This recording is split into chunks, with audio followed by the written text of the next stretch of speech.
الحمدللہ رب العالمین والصلاة والسلام علی سید المرسلین اما بعد فاعوذ باللہ من الشیطان الرجیم بسم اللہ الرحمن الرحیم۔ تفسیر القرآن کی آج چوتھی کلاس ہے۔ سورۃ البقرہ کی آیت نمبر 104۔ اللہ تعالیٰ ارشاد فرماتا ہے یا ایھا الذین آمنوا لا تقولوا راعنا وقولوا انظرنا واسمعوا وللکافرین عذاب علیم۔ نبی پاک صلی اللہ تعالیٰ علیہ وآلہ وسلم جب صحابہ کو واعظ و نصیحت فرماتے تو وہ کبھی کبھی درمیان میں یوں عرض کرتے رائنا یا رسول اللہ صلی اللہ علیہ وسلم۔ جب بات سمجھ نہیں آتی تو عرض کرتے یا رسول اللہ ہماری رعایت فرمائیے۔ عموماً کوئی اہم بات ہوتی تو رسول پاک صلی اللہ تعالیٰ علیہ وسلم 3 مرتبہ اس بات کو دہرایا کرتے تھے۔ یہ رسول پاک صلی اللہ تعالیٰ علیہ وسلم کی سنت ہے، اور ویسے بھی نبی پاک صلی اللہ تعالیٰ علیہ وسلم ٹھہر کر بات کیا کرتے تھے۔ اچھا، بعض اوقات یہ ہوتا تھا کہ پھر بھی بات سمجھ نہیں آتی تھی تو صحابہ عرض کرتے رائنا یا رسول اللہ، اور اس کے معنی یہ ہوتے یا رسول اللہ صلی اللہ علیہ وسلم ہمارے حال کی رعایت فرمائیے، یعنی کلام اقدس کو اچھی طرح سمجھ لینے کا موقع عنایت فرمائیے۔ اچھا، یہودیوں کی لغت میں یہ کلمہ بے ادبی کا پہلو بھی رکھتا تھا، اور وہ اس کو بری نیت سے کہتے تھے، تھوڑا سا کھینچ کر راعینا۔ اور حضرت سعد بن معاذ رضی اللہ تعالی عنہ یہودیوں کی اصطلاح سے واقف تھے۔ آپ نے ایک روز ان کا یہ کلمہ سن کر ارشاد فرمایا اے دشمنان خدا، تم پر اللہ تعالیٰ کی لعنت۔ اب اگر کسی کی زبان سے میں نے یہ کلمہ سنا، رائینا کا ایک مفہوم یہ بنتا ہے کہ اے ہمارے چرواہے،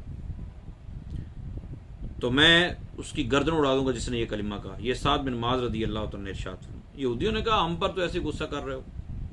ہم کہتے ہیں تو ہم سے غصہ کر رہے ہیں، جبکہ یہی بات تو مسلمان بھی کہتے ہیں۔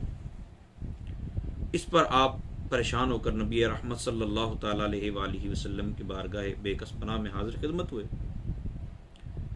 تو پریشان ہی تھے کہ اللہ تعالیٰ نے قرآن پاک کی یہ آیہ کریمہ اتار دی یا ایھا الذین آمنوا لا تقولوا راعنا، اے ایمان والو آج کے بعد تم نے رائنا نہیں کہنا بلکہ کہنا ہے انظرنا یا رسول اللہ انظر حالنا یا حبیب اللہ اسمع قالنا۔ کسی عاشق نے بڑے پیارے انداز سے یہ عرض کیا نا، یا رسول اللہ انظر حالنا۔ میرے شیخ طریقت امیر اہل سنت نے اس کا ساتھ میں ترجمہ بھی فرما دیا نا، اس کو اس طرح نظم میں پرویا یا رسول اللہ انظر حالنا طالب نظر کرم بدکار ہے، یا حبیب اللہ اسمع قالنا التجا یا سید الابرار ہے، اننی فی بحر ہم مغرق ناؤ ڈاواں ڈول در منج دار ہے، خذ یدی سہل لنا اشکالنا نا خدا آؤ تو بیڑا پار ہے۔ بہرحال اس وقت بھی التجائیں کی جا سکتی ہیں، آج بھی التجائیں کی جا سکتی ہیں، اس میں کوئی حرج نہیں ہے، انداز درست ہونا چاہیے۔ اس آیت سے ہمیں جو چیزیں معلوم ہوئیں وہ یہ ہے کہ انبیاء کرام علیہم الصلاۃ والسلام کی تعظیم و توقیر اور ان کی جناب میں ادب کا لحاظ کرنا فرض ہے، اور جس کلمے میں ترک ادب کا معمولی سا بھی اندیشہ ہو وہ زبان پر لانا ممنوع ہے۔ ایسے الفاظ کے بارے میں حکم شرعی یہ ہے کہ جس لفظ کے 2 معنی ہوں، اچھے اور برے، اور لفظ بولنے میں اس برے معنی کی طرف بھی ذہن جاتا ہو وہ بھی اللہ تعالیٰ اور نبی رحمت صلی اللہ تعالی علیہ وسلم کے لیے استعمال کرنا جائز نہیں ہے۔ نیز یہ بھی پتہ چلا کہ حضور پر نور صلی اللہ تعالی علیہ وسلم کی بارگاہ کا ادب رب العالمین خود سکھاتا ہے اور تعظیم کے متعلق احکام کو خود جاری فرماتا ہے۔ فرمایا غور سے سنو، یعنی نبی پاک صلی اللہ تعالی علیہ وسلم جب کلام فرمانے لگیں تو بڑی توجہ کے ساتھ محبوب پاک علیہ الصلوۃ والسلام کا کلام سنا کرو، تمہیں دوبارہ سمجھنے کے لیے زحمت نہ کرنی پڑے۔ اور پھر ارشاد فرمایا وللکافرین، اور کافروں کے لیے، یعنی جو یہودی نبی پاک صلی اللہ تعالی علیہ وسلم کی توہین کر رہے ہیں اور ان کے بارے میں بے ادبی والے الفاظ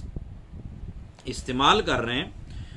ان یہودیوں کے لیے دردناک عذاب ہے۔ اور اس آیت میں اس بات کی طرف اشارہ ہے کہ انبیاء کرام علیہ الصلوۃ والسلام کی جناب میں بے ادبی کفر ہے۔ اچھا، ایک بات یہاں بڑی ہی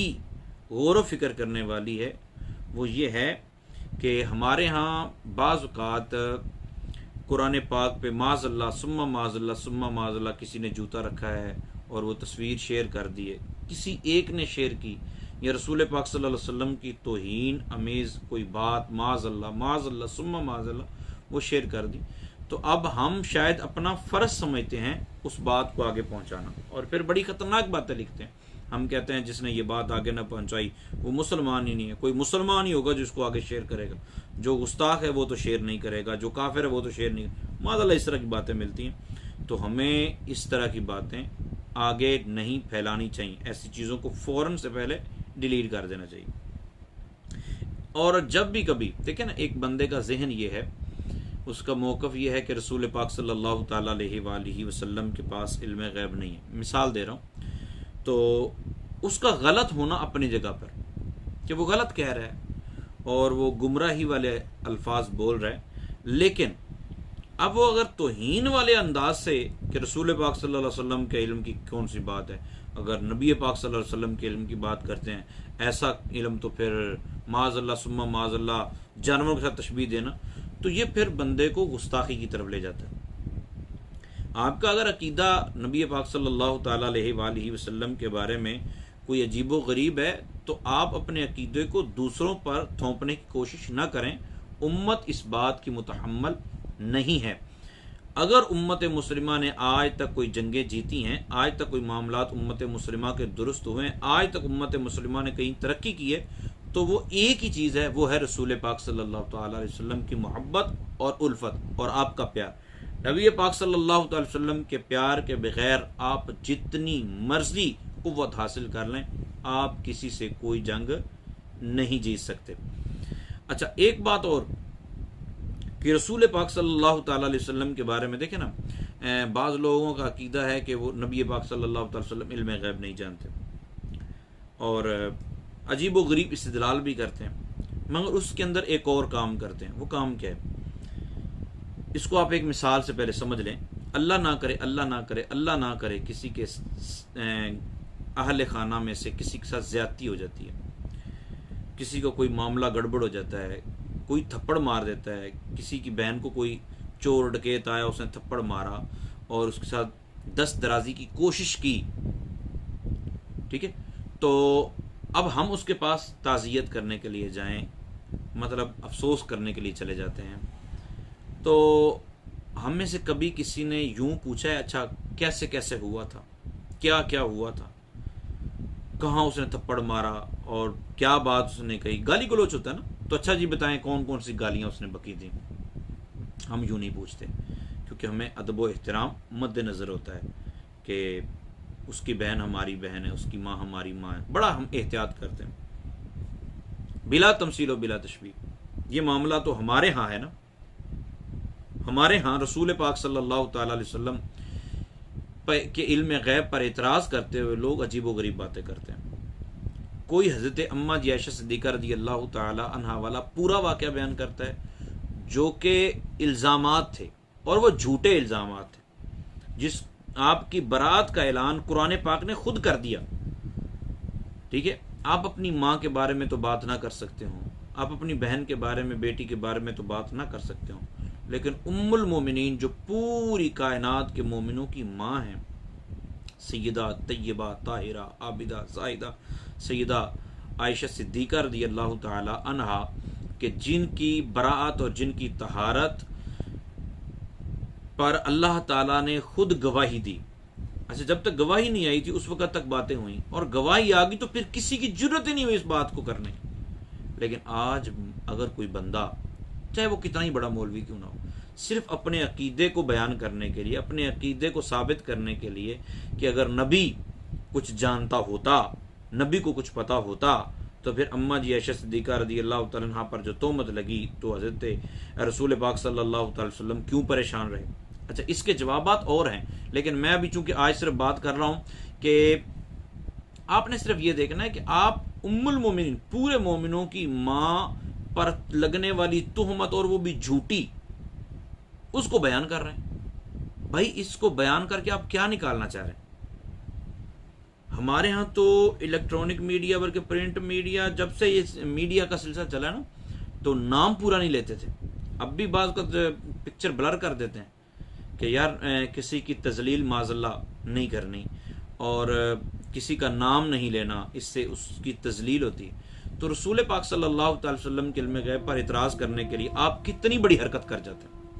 نبی پاک صلی اللہ تعالی علیہ وسلم کے لیے جو صحابہ لفظ اچھی نیت سے بولتے تھے،